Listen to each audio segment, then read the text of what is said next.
E aí, galera do DataDT, o tema do vídeo de hoje é Introdução a Banco de Dados Relacionais. Então, se você é um iniciante na área de dados, ou você quer migrar de carreira, ou mesmo você já é sênior, já está na área e quer rever os conceitos, esse vídeo é para você. Mas, antes de começarmos o vídeo, eu tenho um aviso. Eu gravei recentemente um curso de ETL, que é Pentaho na Prática, ETL e Modelagem Data House. Este curso está na Udemy. Eu vou deixar o link aqui na descrição, certo? Não perca, esse curso está muito bom, certo? E ele vai, eu estou atualizando ele ainda. No momento da gravação desse vídeo, ainda falta colocar lá 3 projetos que vai, nos próximos dias vão estar lá online. E os projetos estão ficando muito top, certo? Esse foi um pedido. O outro pedido, não, isso é um aviso. O pedido agora é: se inscreva no canal, curta, compartilhe, certo? Dá o joinha, ativa as notificações para você ficar recebendo o conteúdo. Então, bora lá pro vídeo. Nesse vídeo vamos fazer uma breve introdução a banco de dados relacionais, conceitos, estruturas e aplicações. E o que seria um banco de dados relacional, ou BDR? Segundo Edgar F. Code, em 1970, ele definiu o banco de dados relacional como um tipo de banco de dados que organiza os dados em tabelas relacionadas entre si, ou seja, são um conjunto de dados interrelacionados. O banco de dados relacional, podemos ter aqui 4 conceitos sobre ele: estrutura de tabelas, dados organizados em tabelas, com linhas e colunas, facilitando a visualização e compreensão das relações. Ou seja, todo banco de dados relacional tem como base fundamental a utilização de tabelas e relacionamento entre essas tabelas. Esses relacionamentos estabelecem conexões entre essas tabelas através de chaves, permitindo consultas complexas e integridade referencial. Os bancos de dados relacionais utilizam a sintaxe SQL para manipulação de dados. Através das chaves primárias e chaves estrangeiras, nós vamos ter a integridade dos dados. A integridade dos dados vai garantir o que? A consistência e a precisão através de regras e restrições definidas no esquema do banco de dados. Principais características dos bancos de dados relacionais. Os bancos de dados relacionais têm a separação do modelo lógico e do físico. No lógico, nós vamos ter as tabelas, os índices, as views. Essa organização, através desses esquemas, fica separado do armazenamento físico propriamente dito. E assim ele permite que possamos gerenciar o armazenamento sem afetar o acesso lógico aos dados. Regras de integridade. Os bancos de dados relacionais garantem a precisão e a consistência dos dados através de restrições, como chave primária, chave estrangeira, dados únicos. Um campo pode ser nulo ou não nulo. Um campo pode ser checado, evitando assim informações duplicadas ou inconsistentes. Por exemplo, em uma tabela, além da chave primária estrangeira, que eu vou falar daqui a pouco, nós podemos definir um campo como único. Por exemplo, um CPF, um CNPJ, são dados únicos. Então, a gente pode marcar ali único e naquela tabela somente teremos CNPJs e CPFs únicos. A linguagem SQL, Structured Query Language, é um padrão dentro dos bancos de dados relacionais. Essa linguagem, essa sintaxe básica, que o pessoal também chama de SQL ANSI, todos os bancos de dados relacionais possuem essa sintaxe. PostgreSQL, MySQL, SQL Server, Oracle, por aí vai. Logicamente que cada um desses bancos de dados possui funções próprias. Por exemplo, se eu quiser pegar um número limitado de registro do PostgreSQL, eu vou usar o limit. No SQL Server eu uso o top. No Oracle eu uso o raw number. Então cada um vai ter também suas particularidades, mas aquele core, aquele núcleo central de sintaxe, todos herdam do SQL ANSI. Operações definidas, ações claramente definidas que permitem aos aplicativos manipular dados e estrutura do banco, separando operações lógicas das físicas. E todo banco de dados relacional, ele segue as propriedades do ACID, que é atomicidade, consistência, isolamento e durabilidade. Atomicidade: todas as operações de uma transação são concluídas com sucesso ou nenhuma é. Ou seja, se você for fazer uma inserção de vários registros no banco, se eles vierem na mesma transação, ou realiza todos os inserts ou não realiza nenhum. Consistência: os dados possuem um estado válido para outro após uma transação. Ou seja, você tem lá o seu dinheiro no banco. Você realizou uma transação em um caixa, essa transação vai ficar persistida em todos os caixas. Então, se tu tinha R$200, tu sacou 200, tua conta está zero. Qualquer caixa que você for olhar vai estar zero. Vai ter essa consistência. Isolamento: transações simultâneas não interferem umas nas outras. Pegando esse mesmo exemplo, se você querendo dar uma de esperto, pegar dois caixas eletrônicos de um lado do outro e tentar retirar os seus R$200, não vai acontecer por mais que você tente apertar os botões simultaneamente nos dois caixas de um lado do outro. As transações não são feitas de forma simultânea. Elas vão ter lá por baixo, nem que seja em milésimos de segundo, uma precedência ou outra que vai garantir o isolamento das transações. Então você não vai conseguir na gaiatice sacar R$400 quando na verdade está tirando 200 e 200. Essa propriedade de isolamento garante isso aí. Durabilidade: uma vez confirmada a transação, permanece mesmo em caso de falha. Depois que a transação foi fechada, foi salvo, está no banco, então a durabilidade do banco relacional vai garantir que aquele registro continue persistente. Estrutura de tabelas em um banco de dados relacional. Componentes fundamentais dessas tabelas. A tabela em si, que é a estrutura principal, que organiza dados em linhas e colunas. As linhas, que representam instâncias individuais dos dados. Colunas, definem as propriedades ou características de cada dado dentro de uma tabela. Chaves, que são identificadores únicos que estabelecem relacionamento entre as tabelas. Pegando aqui esse exemplo aqui do slide, tabela clientes, nós vamos ter o ID do cliente, que seria uma chave primária, porque ele é um identificador único não nulo. Nome e e-mail formariam a composição dos atributos das colunas, né? ID do cliente, nome e e-mail. Onde nome e e-mail são do tipo texto, ou varchar, ou string, como queiram. É um tipo não numérico. Relacionamento entre tabelas podemos ter três tipos: um para um para N, que é um para muitos, e NM, que é muitos para muitos. Um para um, por exemplo, pessoa e documento, ou pessoa física e pessoa, é muito raro esse um para um. Um para N, que é um dos mais comuns, ele e o muitos para muitos, tipo clientes e produtos, como está aqui na imagem. Um cliente pode realizar vários pedidos. Então é um cliente, um para N. E um pedido vai ter vários clientes. Então ali é um para N, né? Chave primária de cliente, né? A PK, Primary Key, está dentro da tabela pedidos como FK, que é Foreign Key, chave estrangeira. Quais os atributos de pedido? ID cliente, data e valor. Quais os atributos de cliente? ID cliente, nome e e-mail. Chave primária. Importantíssimo esse conceito. Conceito fundamental, pedra filosofal dos bancos de dados.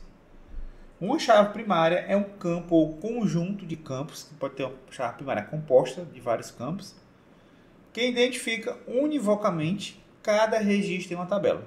É o conceito mais básico relacionado à organização em um banco de dados relacional.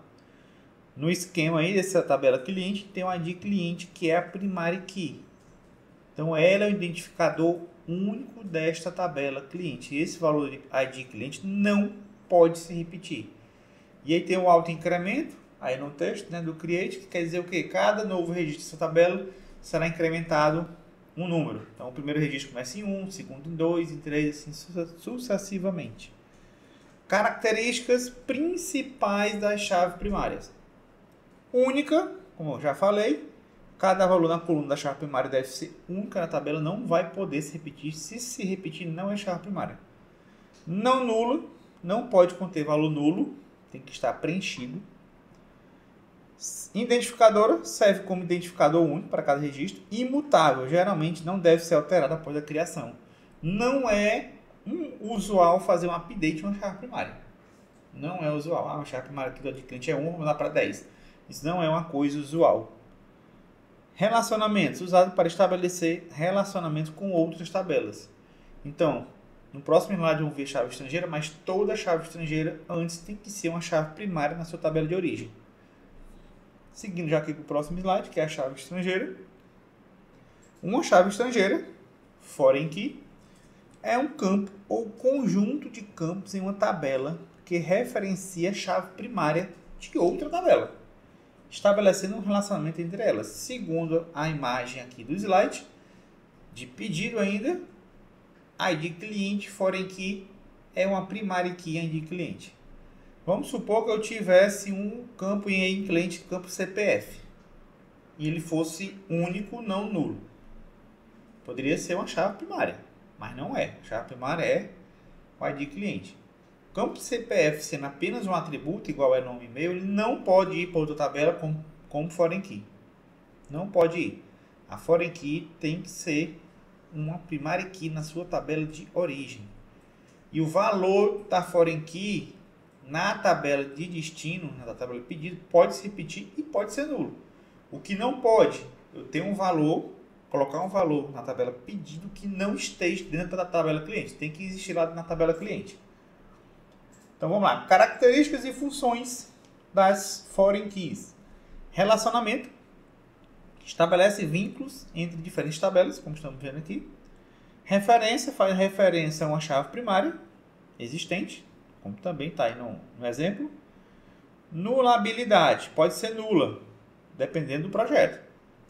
Integridade, garante integridade referencial entre as tabelas. O que é isso? É o que eu acabei de falar. Tipo, se eu tenho 10 clientes que vai achar primária de ID 1 a 10, eu não posso inserir um ID 11 na tabela pedido, porque não existe esse ID 11 na tabela cliente. Beleza? Consultas. Facilita junções, joins, entre tabelas. Então, neste cenário, vocês estão vendo aí, se eu fizer uma consulta, um join, uma query, ela vai ser mais performática. Vamos pegar agora o outro cenário. Se eu tivesse a coluna CPF em cliente e eu gravei também CPF em pedido, isso eu posso fazer, porque eu não posso colocar ela como FK, não posso. Mas supondo que eu tivesse CPF também na tabela pedidos. Se eu fosse juntar um CPF, que é um atributo, que está em cliente, com um CPF que está em pedido, que também é um atributo, vai funcionar? Na teoria, sim. Porém, vai ficar extremamente mais lenta a sua consulta. Porque não tem esse vínculo, não tem essa constraint, essa ligação que a primary key faz com a foreign key, que otimiza o desempenho dessa sua consulta. E falei, né? Facilita as junções. Seguindo, temos aqui agora uma visão geral do banco de dados PostgreSQL. PostgreSQL, né? Histórico e características. Sistema de gerenciamento de banco de dados, objeto relacional, totalmente open source. Então você pode baixar aí o PostgreSQL, colocar na sua empresa, colocar para o seu estudo, usar como você quiser. Desenvolvido desde 86, esse banco foi criado na Universidade da Califórnia. Conformidade com o padrão SQL, que é o SQL ANSI, suporte a tipos de dados complexos e objetos, alta confiabilidade e integridade de dados, suporte a procedimentos armazenados em várias linguagens. Casos de uso típicos: sistemas de e-commerce, data warehouse, que nós vamos ver nos próximos projetos, data warehousing, sistema geográfico, aplicações financeiras, sistemas educacionais, pesquisa científica. Então o PostgreSQL está bem dizendo tudo aí.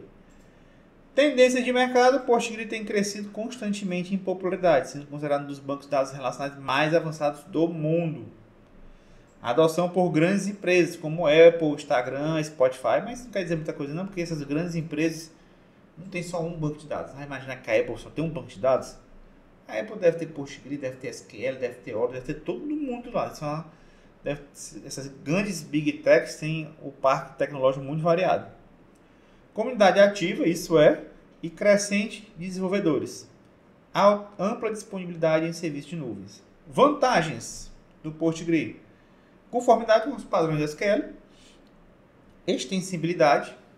Tem vários plugins para você trabalhar com PostgreSQL. Replicação de dados avançados. Você consegue pegar um banco e replicar ele. São técnicas mais avançadas. E ele suporta JSON e XML. Desvantagem. Performance em leitura massiva. Se você trabalhar com Big Data, certo? Aí na casa dos bilhões, trilhões de dados, aí realmente aí é um pouco mais, dá mais trabalho. Mas também para qualquer banco vai dar trabalho. Complexidade de configuração. Consumo de recursos. Tem que ser, você configurando ele bem, ele não vai consumir, mas aí cai no outro problema da desvantagem, né?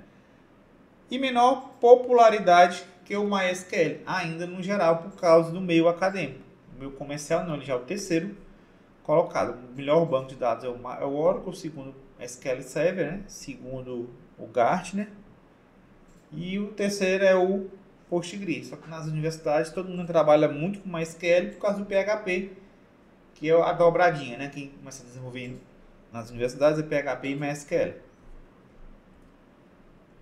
SQL Server, que é um banco da Microsoft, uma visão geral, um banco altamente robusto e confiável. Histórico do SQL Server, sistema de gerenciamento de banco de dados relacional desenvolvido pela Microsoft em 89.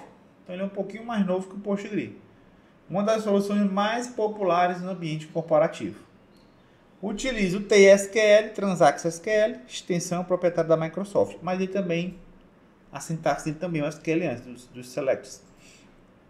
Integração com produtos da Microsoft, nisso a Microsoft é rainha, rei ou rainha, né? Que entre elas tudo funciona, é uma maravilha. Certo? Se tiver um ambiente completo com tudo da Microsoft é uma maravilha. Agora se partir para outras tecnologias de outros fornecedores, aí a coisa começa a complicar. Recursos avançados em segurança e criptografia, business intelligence e ferramentas de análise integradas, as ferramentas SOLAP da Microsoft. E aí os tipos são os mesmos do PostgreSQL, onde se aplica o PostgreSQL, também vai se aplicar o SQL Server. Tendências de mercado, SQL mantém uma forte presença no mercado corporativo, especialmente em empresas de médio e grande porte, que utilizam o ecossistema da Microsoft. Ampla adoção em setores como finanças, saúde e varejo. Crescimento do SQL Server na nuvem. Cai da Azure, né? Nuvem aí já está aí com tudo. Expansão para Big Data e Analytics com SQL Server a partir do SQL Server 2002. Vantagens do SQL Server. Excelente suporte técnico da Microsoft, né? Empresa proprietária é diferente da comunidade. A comunidade é muito ativa do PostgreSQL, mas né, pagando tem seu diferencial. Ferramentas de gerenciamento robustas, alta performance em ambiente Windows, recursos avançados de BI e análise. Desvantagem, custo elevado de licenciamento, dependência do ecossistema Microsoft, menor flexibilidade em ambientes não Windows, requer hardware mais robusto. Então, se você tem seu parque tecnológico todo de software livre, Linux, servidores de Linux, trabalhando com linguagem de programação open source também, então vá para o PostgreSQL. Agora, se você tem seu parque tecnológico todo Microsoft, aí é aconselhável ir para o SQL Server. Importância dos dados organizados para tomar decisão. Decisões com base em dados. Dados organizados são alicerces para decisões estratégicas e operacionais em qualquer organização. Você, para ter uma informação, agregar valor, né, com business intelligence ou qualquer coisa na área de dados, ciência ou inteligência artificial, tem que ter dados. Uma empresa que não tem dados com qualidade é difícil. Não dá para fazer mágica, não. Então, transformam, né, dados com qualidade, transformam instituições em evidências concretas, permitem previsão de tendências e comportamentos. Você tem uma boa base histórica, você consegue fazer previsões. Oferece visão holística no negócio. E aí a frasezinha aqui do, acho que se pronuncia esse nome, esse cara, Clive Hub. Dados são o novo petróleo. É valioso, mas se não for refinado, não pode realmente ser usado. Então essa frase, que os dados são o novo petróleo, é uma frase batida. Só que aquela, como eu digo sempre, não adianta você ter o petróleo bruto. O petróleo bruto você não consegue botar no tanque do seu carro. Antes você tem que passar por um refinamento para aquele petróleo ter utilidade. Os dados são a mesma coisa. Só o dado bruto não vai servir muita coisa não. Tem que passar por um refinamento. Aí vai entrar a parte. Aí entra capital humano, certo? O analista, o cientista, o engenheiro, que vão aplicar as melhores técnicas e ferramentas para aquele problema de negócio. Também não existe receita de bolo. Redução de riscos e incertezas. A tomada de decisão baseada em dados minimiza riscos e aumenta a confiabilidade das escolhas estratégicas. Hoje em dia, o achismo é um risco monumental. O empresário trabalhar como se trabalhava há 30 anos atrás, no achismo, no feeling. Lógico que o feeling é importante, mas o feeling tem que estar embasado em dados. E aqui, 4 fasezinhas, né? Para chegarmos ao ponto de tomar decisão, teremos que ter coleta dos dados, análise, decisão e avaliação. Exemplos práticos de tomar decisão baseada em dados seria varejo, saúde, finanças, esporte. Então, todas essas áreas, aliás, todas as áreas têm que serem baseadas suas decisões, né, o direcionamento da empresa em dados, né? As empresas devem ter métricas, indicadores e um programa de ação para o crescimento dessa empresa. E tudo isso embasado em dados. Importância dos dados organizados, né? Análise e melhoria. Soluções de problemas. Identificação precisa da raiz dos problemas. Análise retrospectiva e preditiva. Resposta rápida a desafios operacionais. Exemplos. Análise de dados de produção para identificar gargalos e otimizar linhas de montagem. Melhoria de processo. Visão completa dos fluxos de trabalho. Otimização de recursos e redução de desperdício. Entrega mais rápida de produtos e serviços. Exemplo. Análise de processo logístico para redução de custo de armazenamento e transporte. Então, você tem ótimos dados, seu estoque vai estar ali sempre na medida correta. Não vai ter nem a mais nem a menos. Porque um estoque a mais é prejudicial, que é dinheiro parado. Um estoque a menos você está perdendo venda. Então, você tem que estar ali num ponto, no time correto.